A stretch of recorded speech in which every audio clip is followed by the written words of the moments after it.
আসসালামু আলাইকুম। Hello viewers, আজকের রেসিপিতে রয়েছে হাঁসের মাংস রান্নার রেসিপি।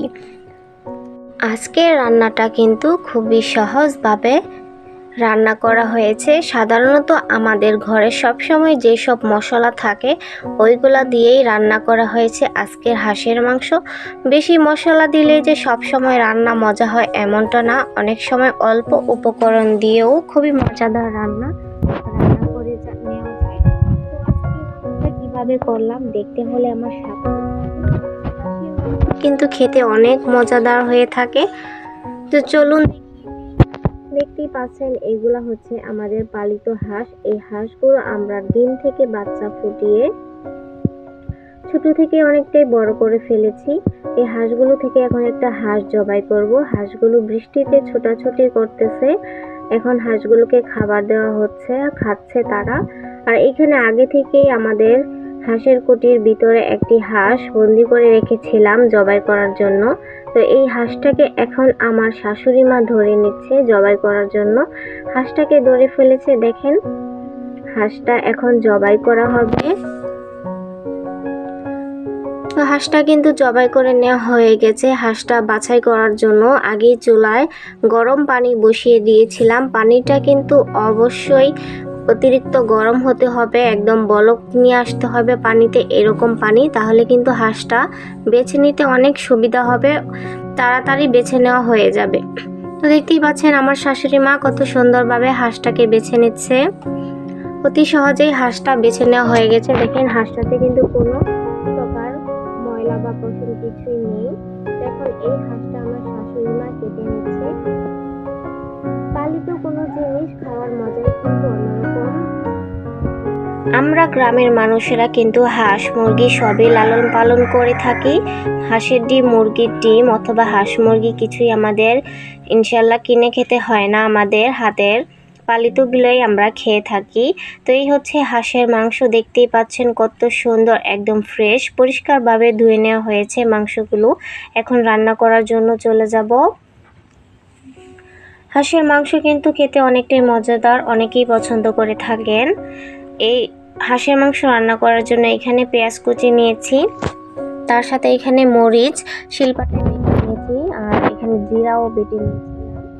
এদিকে রয়েছে আদা রসুন বাটা একসাথে বেটেছি।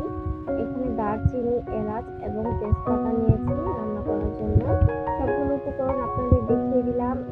এবার রান্নায় চলে যাই। চুলায় একটা কড়াই বসিয়ে তার মধ্যে সয়াবিন তেল দিয়ে দেওয়া হয়ে গেল। এখন এর মধ্যে পেঁয়াজ কুচি দিয়ে দিচ্ছি, দারচিনি, এলাচ দিয়ে দিলাম, তার সাথে 3টা তেজপাতাও দিয়ে দিয়েছি। আজকের হাঁসের মাংসটাও কিন্তু আমার শাশুড়ি মা রান্না করছেন। আমাদের ঘরের বেশিরভাগ রান্নাই আমার শাশুড়ি মা করে থাকেন, আমি শুধু তাকে আগে পিছে হেল্প করে থাকি। পেঁয়াজটা কিছুক্ষণ ভেজে নেওয়ার পর এখানে আদা রসুন বাটা পরিমাণ মতন দিয়ে দেওয়া হলো। এখন আদা রসুনটাকে ভালোভাবে ভেজে নিতে হবে পেঁয়াজের সাথে। তো ভেজে নেওয়া হয়ে গেলে এই পর্যায়ে এখানে পানি দিয়ে দিচ্ছি মশলা কষানোর জন্য। এখানে 1 চামচ ভরে হলুদের গুঁড়া দিয়ে দেওয়া হয়ে গেল, মরিচের গুঁড়া দিয়ে দিচ্ছি 2 চামচ। হাঁসের মাংসটা কিন্তু ঝাল ঝাল হলে খেতে ভালো লাগে এবং কষা কষা রাখতে হয়, বেশি ঝোল রাখলে খেতে ভালো লাগে না। আর এখানে পরিমাণ মতো লবণ দিয়ে দেওয়া হলো। সবগুলো উপকরণ এখন ভালোভাবে কষিয়ে নেব।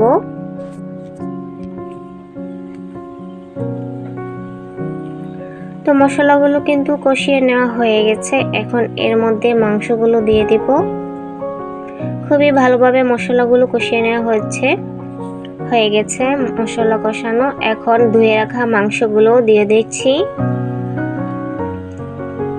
এরকম টাটকা মাংস কিন্তু আপনারা একদম ফ্রেশ মাংস গ্রামেই পাবেন।